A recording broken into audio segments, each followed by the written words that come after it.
we will begin our look at diffusion by going all the way back to February 9th, 1964. This date marked the start of what's known as the British invasion. The image on your screen is a picture of the Beatles with Ed Sullivan. And the Beatles represent this British invasion, this diffusion of culture out of the United Kingdom into America. And during this time in the early and mid-1960s, we saw a rapid adoption of British culture in the United States. Groups like the Beatles, the Rolling Stones, and the Who were all key influencers of this new cultural wave. In October 1963, the Washington Post told readers about the Beatles. So we saw that some of the big cities, the press in these big cities, began to disseminate information on groups like the Beatles. 1964, when the Beatles appeared on Ed Sullivan, 74 million viewers around the United States watched this group. So it was able to spread out from this soundstage in New York City to 74 million viewers, rapidly gaining adopters, rapidly gaining followers. So American music tastes changed as a result of this British invasion. And as this British invasion began to infiltrate, make its way from big cities to medium cities to towns and smaller populations, we saw that other types of music were actually blocked. So this British invasion, which spread culture to the United States, also served as a barrier to diffusion for existing music genres. When you think about diffusion, when you think about the spread of culture, I want you to ask yourselves, what are some of the newest, coolest trends happening on Towson or wherever you may be while you're taking in this lecture? Ask yourself, what is this trend and where did it originate? Follow that path from where it started to how it got to you. Sometimes it's a new form of music. Sometimes it's a new fashion, a new social media platform, a new online game. Sometimes it's the way we interact, we communicate, slang. And when you think about this concept, this phenomena, also ask yourself, are a lot of people adopting this, or are you on the forefront of this adoption? Are you a trendsetter? Are you an innovator, so to speak? The image on the right side of the slide is what's called an S-curve. And the S-curve is the way that geographers track adoption of a certain type of phenomena. When we talk about diffusion, we're always talking about movement. So when you think back to the 5 themes of geography and the theme of movement, that is the key concept when we look at diffusion.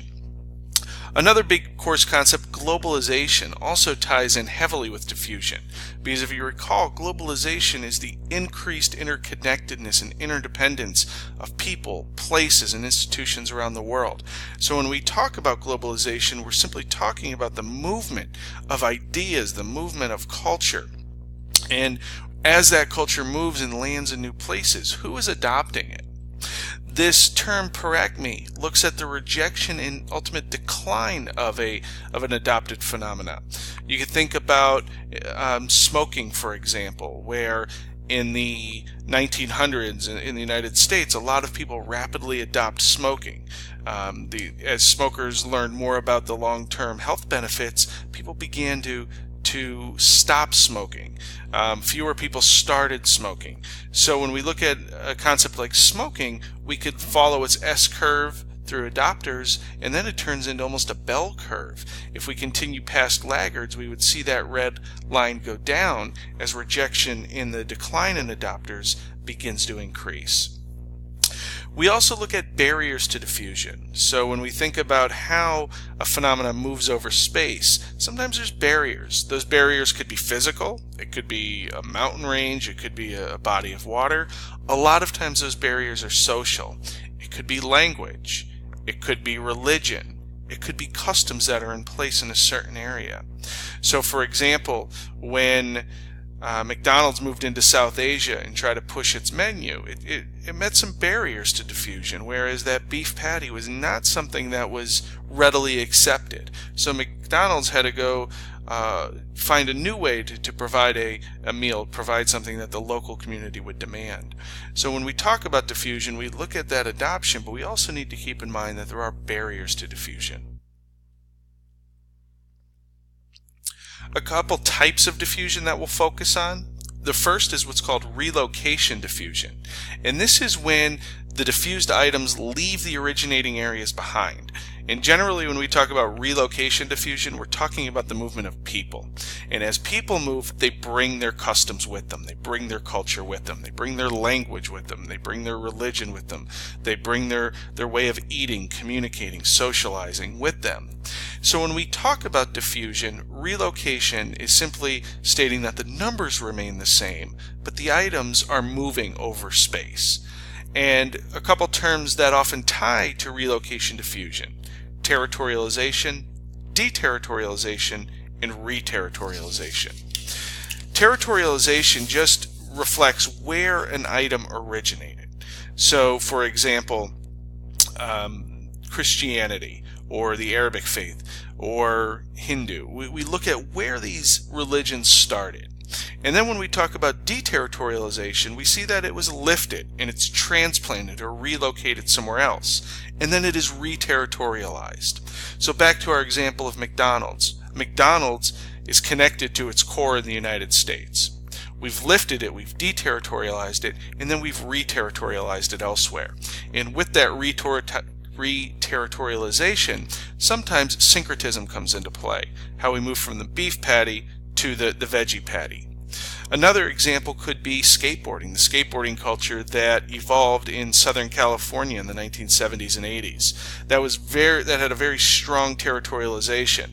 But as we move through the 1980s, as the information, the scenes, the magazine articles of skateboarding began to diffuse across the country, we saw the skateboarding culture deterritorialize and then reterritorialize in other pockets of the U.S.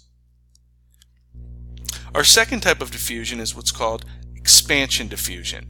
And this is when a phenomena passes from one person to another while remaining with the first. So spreading out in kind of a wave-like pattern. And when we talk about expansion diffusion, we're looking at an intensity in the area of origin. As people relocate and they bring their culture with them, as they diffuse their culture over space, we find that expansion diffusion often follows relocation diffusion. And we're going to look at a couple examples of that, including soccer. The image on the slide shows us relocation diffusion, as the green individuals are simply moving space. We're not adding to the green population, we're just moving them from the bottom to the top. At the start, we have 8 individuals in green and 8 individuals in black.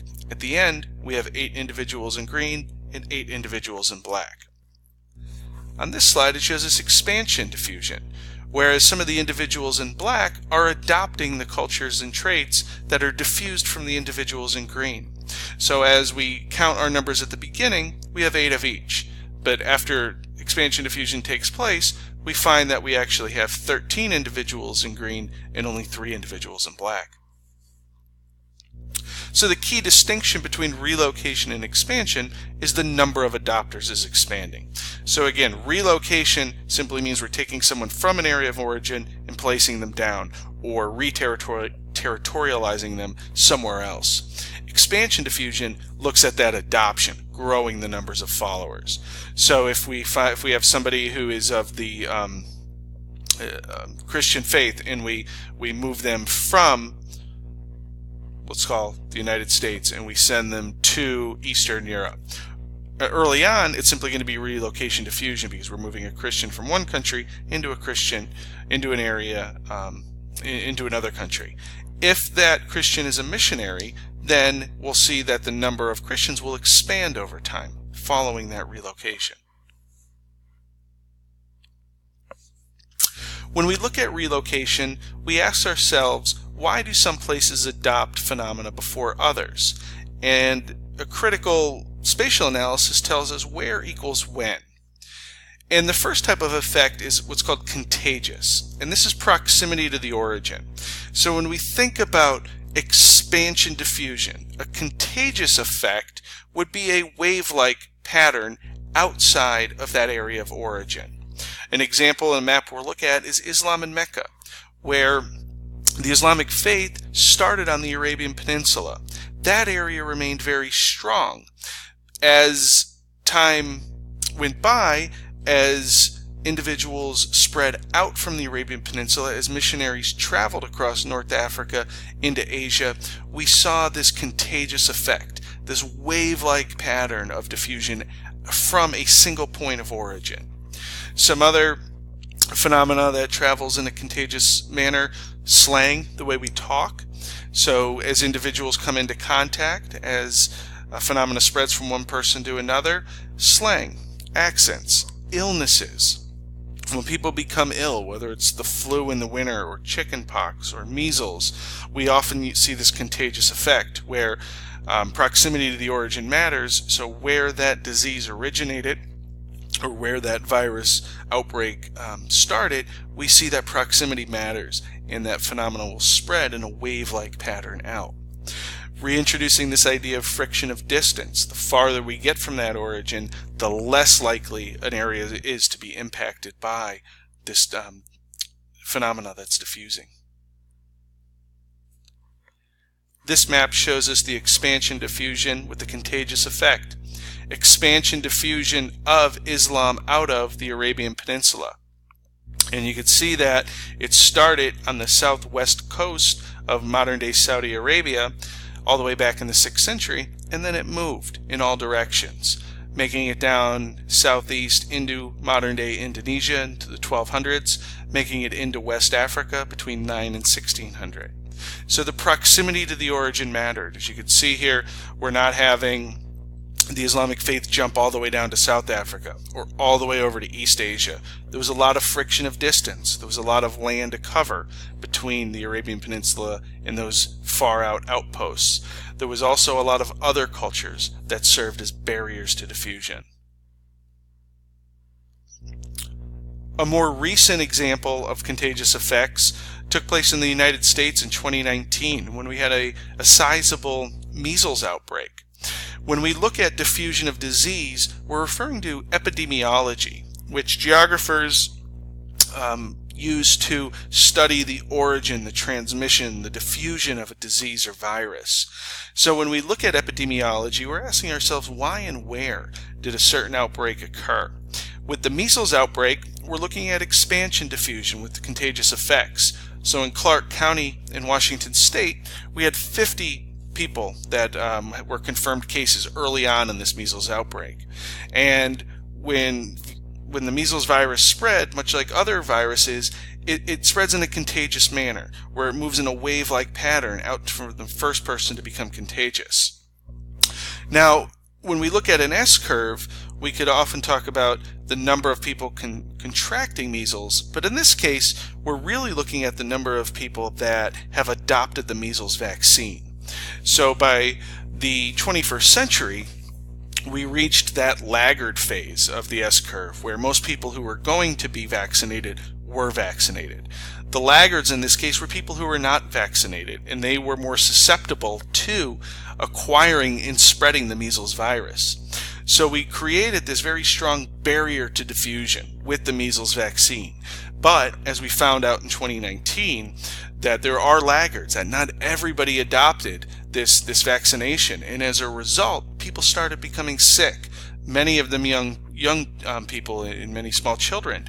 So as we created this barrier, as we thought we found a way to prevent diffusion of measles, it reoccurred. It reoccurred in 2015, and we saw a bigger outbreak in 2019.